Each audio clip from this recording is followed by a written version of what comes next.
आज हम एक बहुत ही ज़रूरी मुद्दे पे बात करने वाले हैं। देखिए, ये सिर्फ एक अपील नहीं है, ये हमारी विरासत को, हमारी धरोहर को बचाने की एक पुकार है। ये कहानी है एक बहुत ही प्राचीन भाषा की, एक 70 साल पुराने संस्थान की और हमारे इतिहास के एक ऐसे पन्ने की जो आज सचमुच खतरे में। तो चलिए सीधे मुद्दे पर आते हैं। ज़रा सोचकर देखिए, भगवान महावीर की जन्मभूमि, जहाँ से पूरी दुनिया को अहिंसा का संदेश मिला, ठीक उसी जगह पर 70 साल पुराना ज्ञान का एक मंदिर, एक इंस्टीट्यूट बंद किया जा रहा है। अब सवाल ये उठता है, क्या ये सही है? तो ये कहानी सिर्फ एक बिल्डिंग पर ताला लगने की नहीं है। नहीं, ये उससे कहीं ज्यादा बड़ी बात है। ये तो ऐसा है जैसे हमारी अपनी विरासत पर, हमारी धरोहर पर हमला हो रहा हो। सोचिए जरा, 70 सालों से ज्ञान की जो एक नदी बह रही थी, वो अब सूखने की कगार पर है। तो हुआ यह है कि बिहार सरकार ने वैशाली में जो प्राकृत जैन शास्त्र और अहिंसा शोध संस्थान है, उसे बंद करने का फैसला ले लिया है। और ये फैसला कहाँ लिया गया है? वैशाली में, भगवान महावीर की अपनी जन्मभूमि पर। तो अब आप सोच रहे होंगे कि भाई, ये इंस्टीट्यूट इतना खास क्यों है? इसके बंद होने से आखिर फर्क क्या पड़ेगा? चलिए आपको इसकी शानदार कहानी बताते हैं। देखिए, इस संस्थान की नींव ही कितनी मजबूत थी।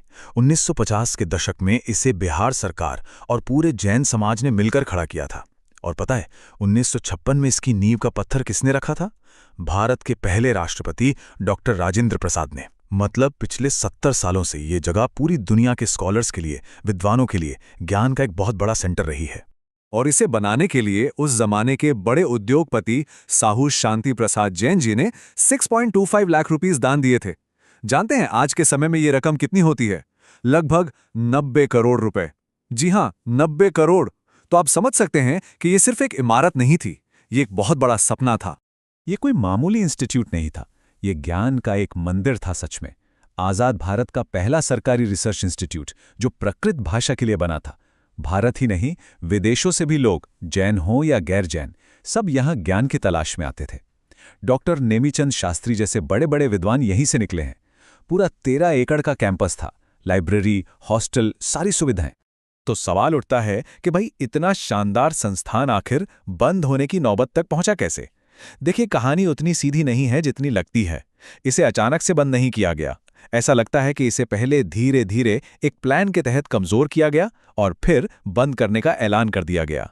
जरा सोचिए, पिछले 20 सालों से इस ज्ञान के केंद्र में एक भी नए प्रोफेसर या स्टाफ की भर्ती नहीं हुई।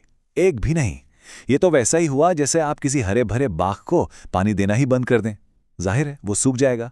तो बस इस संस्थान को धीरे धीरे मरने के लिए छोड़ दिया गया और अब उसी सूखे को बहाना बनाकर इस पर ताला लगाया जा रहा है। और यहीं पर यह कहानी और भी चौंकाने वाली बन जाती है। आप देखें, बिहार में उस समय 3 भाषाओं के लिए रिसर्च इंस्टीट्यूट्स बने थे, संस्कृत के लिए, पाली के लिए और प्राकृत के लिए। संस्कृत और पाली वाले संस्थान तो आज भी बढ़िया चल रहे हैं। तो फिर सवाल यह है कि निशाना सिर्फ और सिर्फ प्राकृत संस्थान पर ही क्यों साधा गया? ये बंद क्यों हो रहा है?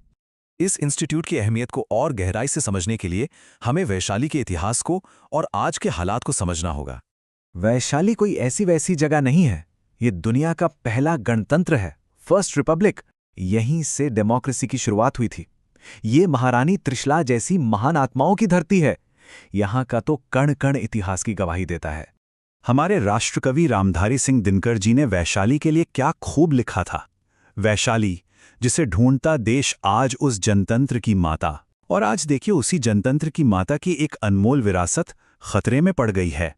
और इसी बीच वैशाली का जो सांस्कृतिक ताना बाना है, वो भी बदल रहा है। जानकारी ये बताती है कि इस इलाके में कई नए धार्मिक स्थल बने हैं, जो इस जगह की बदलती हुई पहचान की तरफ इशारा करते हैं। तो ऐसे में ये सवाल और भी ज्यादा चुभने वाला हो जाता है कि जब एक पवित्र स्थल की अपनी पहचान ही बदल रही है, तो वहां उसकी जो मूल आत्मा है, यानी जिनवाणी, उसके अध्ययन के एकमात्र केंद्र का दिया क्यों बुझाया जा रहा है? लेकिन उम्मीद की किरण अभी बाकी है। कहानी यहां खत्म नहीं होती। प्राकृत भाषा विकास फाउंडेशन ने एक आह्वान किया है। हम सबको, आप सबको इस विरासत को बचाने के लिए एक साथ आने के लिए पुकारा है। एक पल के लिए सोचिए, अगर आज हम सब चुप रह गए, अगर हमने कुछ नहीं किया, तो हमारी आने वाली पीढ़ियां हमसे पूछेंगी कि जब हमारी विरासत को मिटाया जा रहा था, तब आप लोग क्या कर रहे थे, कहाँ थे? तो दोस्तों, अब चुप बैठने का वक्त नहीं है, अब कुछ करने का वक्त है। तो हम कर क्या सकते हैं? बहुत आसान है। सिर्फ 3 सिंपल स्टेप्स हैं। पहला, हमें बिहार सरकार से अपील करनी है कि वो अपने इस फैसले को वापस ले। दूसरा, सीधे मुख्यमंत्री जी को एक चिट्ठी या ईमेल लिखिए। और तीसरा, जो जानकारी हम दे रहे हैं उसका इस्तेमाल करके अपनी आवाज को उन तक पहुंचाइए। और अगर आप इस मुहिम का हिस्सा बनना चाहते हैं तो ये रही कॉन्टैक्ट डिटेल्स। मुख्यमंत्री बिहार, ईमेल है cmbihar@nic.in और पता है 1 अड़े मार्ग, पटना 800001। एक छोटा सा ईमेल भी बहुत बड़ा फर्क ला सकता है। तो आखिर में ये सिर्फ एक अपील नहीं है, ये हम सबकी एक साझा जिम्मेदारी की याद है।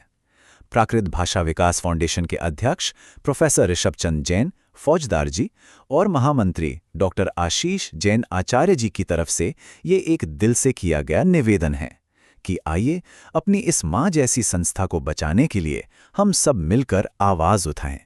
याद रखिए, जब हम सब एक साथ खड़े होते हैं तो इतिहास भी बदला जा सकता है।